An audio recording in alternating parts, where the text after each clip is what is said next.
Hi guys, in this video we're going to review some of the things which we looked at last lesson about creating classes and objects, and we're going to use them to create a simple program which has some sort of a moving space effect. So I've called the program stars, and we're starting off with a really simple application. All this does is creates a black background. Now what I want to do is create lots of stars on this black background, and the stars are just going to be individual points, and they will have an x and a y coordinate. So if we were doing this with the old method, we would create two arrays, one for the x coordinate and one for the y coordinate. But we're not going to do that. This time we're going to create a class which is called star and which contains all of the information about each individual star. So I go to the package where I'm making my project, and then I choose new class, and I call the class star, and I know that the star needs to have an x and a y coordinate, so I'll put double x and double y. Okay, now I'm going to create about 1,000 stars, so let's create first of all a constant to store that number. I'll call it num stars equals 1,000. And you might remember from last lesson, the reason I do this is so that I don't have to keep writing the number 1000 in lots of different places. It can get a bit confusing. If people see 1000, they don't necessarily know what it refers to. So if I do this, then I can use the more descriptive name num stars, and people know that I'm talking about the number of stars. And it also makes it easy for me to change the number of stars later on if I want to. So now what I'm going to do is create an array. It's going to contain 1000 stars, so I need to declare that and I need to allocate it. And I think you know how to do this, so have a go at doing it yourself. Just pause the video and then I'll give you the answer afterwards.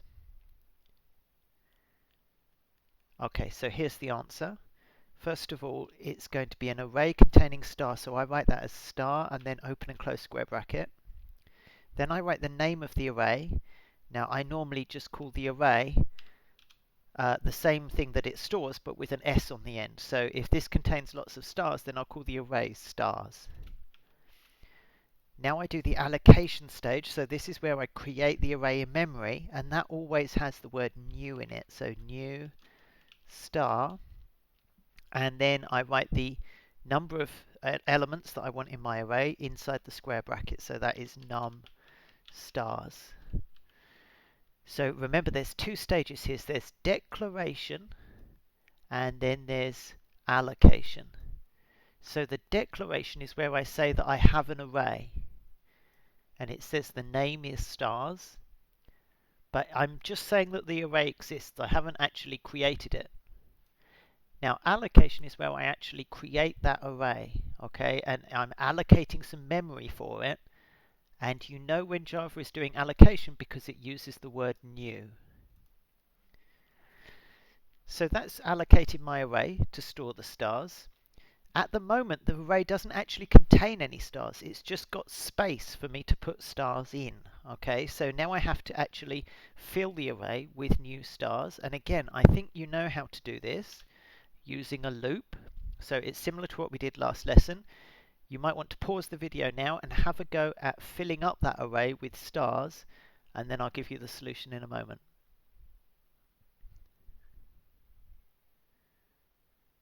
Okay, so here's the solution.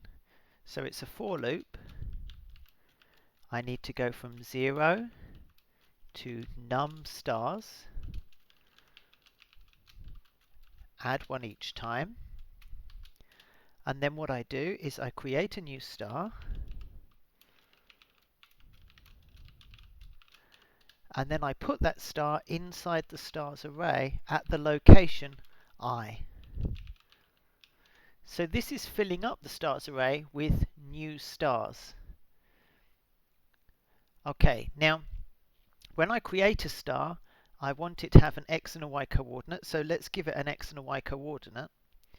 The x coordinate will need to be a random number between -200 and 200, and the same for the y coordinate. So you probably know how to do this. Again, you could pause the video and have a go at doing it yourself before I give you the answer. Okay, and here's the answer. So first of all, to make a random number, I need a random number generator.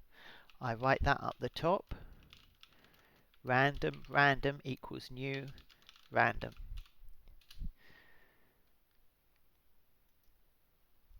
Now, this random is just the name of the random number generator. So if I wanted to, I could actually call it random number generator. Okay, I can call this anything I like. I could just call it rangen, maybe rangen. That might be a little bit more explanatory. Just for today, I'm going to use that name to make it clear that this doesn't have to be called random. It can be called whatever I like. So then to give the star an x coordinate between -200 and 200, what I have to do is first of all generate a new double. Now this is a random number between 0 and 1. Then I have to multiply it by 400 to get a number for between 0 and 400. And then I have to subtract 200 so that my final number is between -200 and 200. And I'm going to do the same thing for the y coordinate. Okay, now when I actually paint the screen, I'm going to paint all those stars. So again, I'm going to write a for loop which plots 1 pixel on the screen for each star. That's something that you know how to do. Pause the video, have a go at doing it yourself before I give you the answer. Okay, and here's the answer. So I write a for loop going through all of the stars just like before. Now here I'm taking the star out of the stars array. So I write the name of the stars array and then I write the location where I want to get my star from. So since I'm counting from 0 to 2000, I want to get the star from that location within the array. Now what I do is I need to plot on the screen that star. Now the star's x value is a double and the star's y value is also a double, and plot needs integers, so I convert these into integers by just writing int in brackets in front of them. That of course means that I lose the decimal point, so for example 13.2 would just become 13, and that's okay because I have to round it in order to draw it on the screen. So if we think about all of the steps, I created an array. Then I have filled that array with star objects, and each star object has a random x and y number between -200 and 200. And then every frame I'm clearing the screen and then I'm drawing 1 pixel for each of those star positions. So if I run the program now, we can see that I've got these stars. They're just static points on the screen. It doesn't look very much like space at the moment. One of the reasons it doesn't look much like space is because all of the stars have the same brightness, and obviously if they were real stars they'd have different levels of brightness, so that's going to be one of the things we're going to tackle next. Okay, so let's move on a little bit, and now we're going to try and have some depth in our picture. Now, if I wasn't working in real 3D, then I could just give each star a brightness, but we're actually going to go a little bit more advanced and we're going to give each star a real 3D value. So we do that by giving stars a position not only on the x and y axis, but also on the z axis. So you can think of the z axis as an axis which comes towards you, facing the viewer. And different people do it different ways around. So some people do it so that negative numbers are pointing towards you and positive numbers are in the distance. Some people do it so that positive numbers are coming towards you and negative numbers are in the distance. We're going to do it so that the negative numbers are coming towards you and the positive numbers are further away. So for each star, I'm going to have now an extra coordinate z. And that Z coordinate is also going to be a value, but this time it won't be between -200 and 200. It's just going to be up to from 0 to 200. And I'm going to call that 200 max Z because that is the largest possible Z value that any star can have, which will come in important later on. So now that I've got a Z value for stars, my next job is that I want the stars which are further away to be a little bit darker. Now there's a trick that we can use to do that, and it uses one of the functions in the TBS package. What I'll do is I'm going to create a color, and I do that by blending two different colors. So I'm using this function colorUtil.blend. Now what I want to do is to blend between black, which is 0, and white, which is FFFFFF. And then I have to provide a ratio which is between 0 and 1. So 1 means completely the first color, 0 means completely the second color, and for example 0.5 would mean half of each color. So the way that I can use this function here is to take the star Z value and then divide it by max Z, which we set earlier on. So because the Z value of the star can be from 0 to max Z, if I divide the Z value of the star by max Z, I get a value from 0 to 1. And that's going to give me a color from black to white. So now I can set that color on the screen, and I should have my stars colored so that the stars which are closest are brighter than the stars which are far away. Now it looks like that's right. Of course, I don't necessarily have any other way to measure whether they're far away except by the color at the moment, but we're going to have a look at another way in which we can use the Z value of our stars in just a moment. Okay, now before we start doing any more crazy stuff, let's have a look at how I can simplify this program a little bit more using classes and objects. So at the moment, if you look in my main method, I create a new star, and then I set the X, Y, and Z values of that star, and then I save it in the array. Now, every star that I create is going to need to have an X, Y, and Z value. So instead of setting the values here, I might want to set those values actually inside the star class, because whenever I create a star, they need to have X, Y, and Z values. So if I created stars in some other places, I'd have to repeat this code every time. So rather than having the code here, it's neater if I move that code over to the star class. I can do that by creating what's called a constructor. So a constructor is a really important part of a class. We write the constructor by writing the name of the class inside the class, then put two brackets and then an open curly bracket.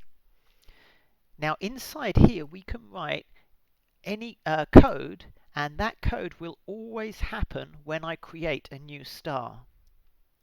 So if I want every new star to have an X, Y, and Z value, I can actually cut the code for creating the X, Y, and Z value and paste it into here.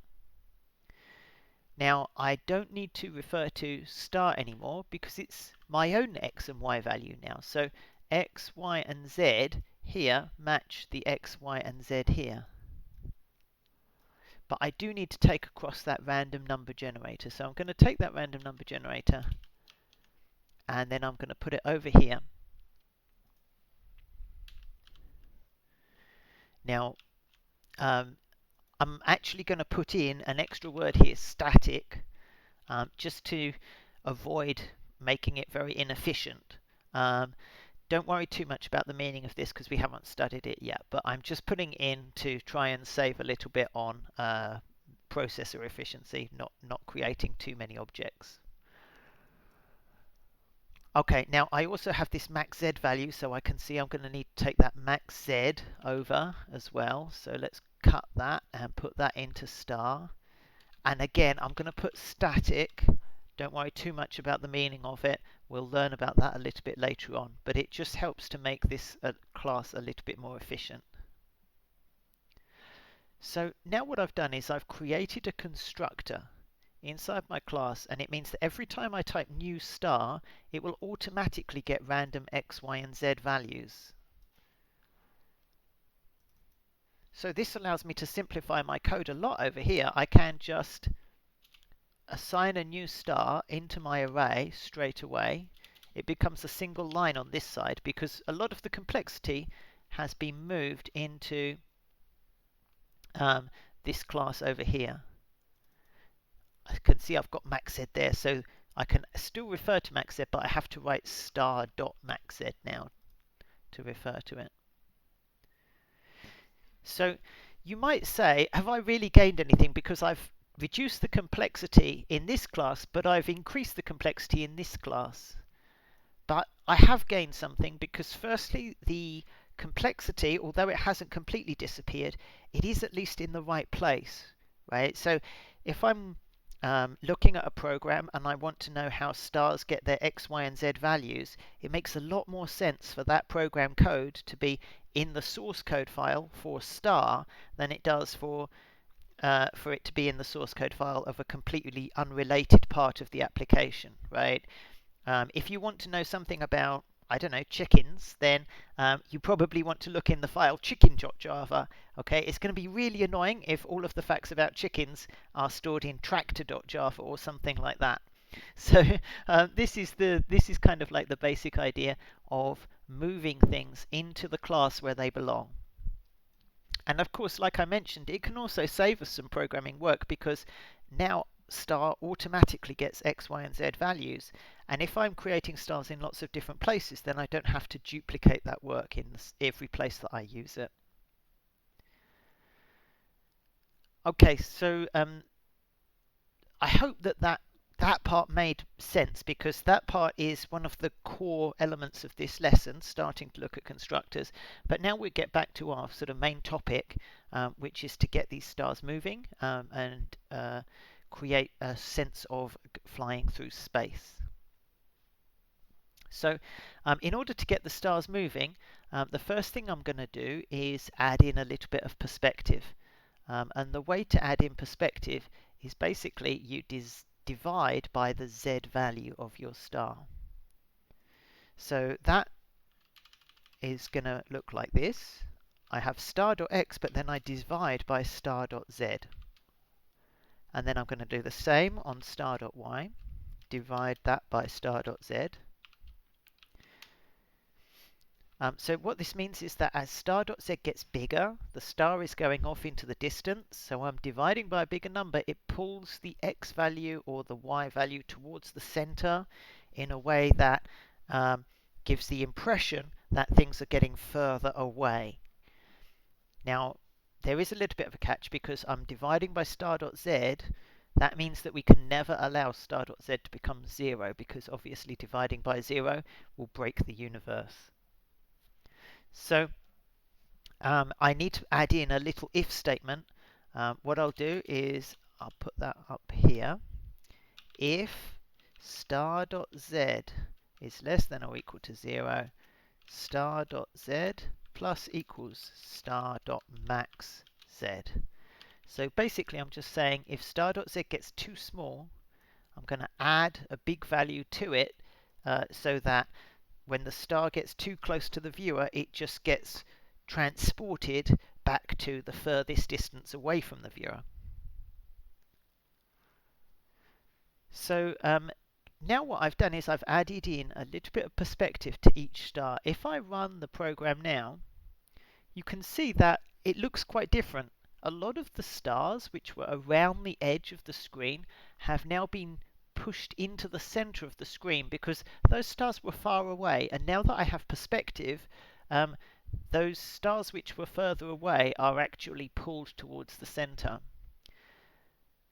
So in order to give you a better idea of what's happening, it might help if I try subtracting a little bit from star.z in each frame. So if I subtract, for example, 0.1 from star.z and then play again, and now you can see that we're actually kind of zooming into the stars. It kind of looks like I'm flying through space. I mean, I don't think these are actually stars, because otherwise I'd have to be traveling really, really fast to be zipping past stars like that. But they could be dust in the asteroid belt or something like that. That makes much more sense. Now, in order to make this look more realistic, we need more points around the edges, because we've not really got many points around the edges. It's all clustered in the center. And the reason for that is that all of the points that we generated had x and y values which would fit on the screen. But they were x and y values which would fit on the screen without perspective. Once we add perspective, there are lots of other values which would be outside the screen, but with perspective get pulled onto the screen. And since we haven't generated any values like that, it means that we've got this blank space around the edge of the screen. So there is a solution, and before I show you how to do the solution, you might try to figure out the solution yourself. Just have a quick think about it, see if you can work it out so that we can fill the whole screen with stars instead of just having them in a tiny bunch at the center. Okay, so here is the solution. What we have to do is multiply the x and y coordinates by the value of max z. That's because later on we're going to divide them by the value of max z. So if we know that the x and y coordinates could be anywhere on the screen before being divided by max z, then that's going to pull all of those coordinates into the center. But if we choose x and y coordinates which will be all the way across the screen even after they've been divided by max z, that means that the screen is really going to be full of dots all the time. So here's how I can do that. I just multiply x by max z, multiply y by max z. And now if I run the program, you can see that those dots cover all of the screen now. And they're coming forward very slowly. It's kind of subtle, but it's quite a convincing 3D effect. It really does feel a little bit like I'm flying through space. A little bit. And of course I can make it go faster. So let's try increasing z by 0 or decreasing z by 0.5 each time. Okay, now I am flying through the starfield. Maybe I'll have more stars. Let's increase the number to 2,000 stars. And again, let's make it go a bit faster. I want to arrive at my destination a bit quicker. Okay, so there we go. I hope this is going to encode okay with YouTube's video compression.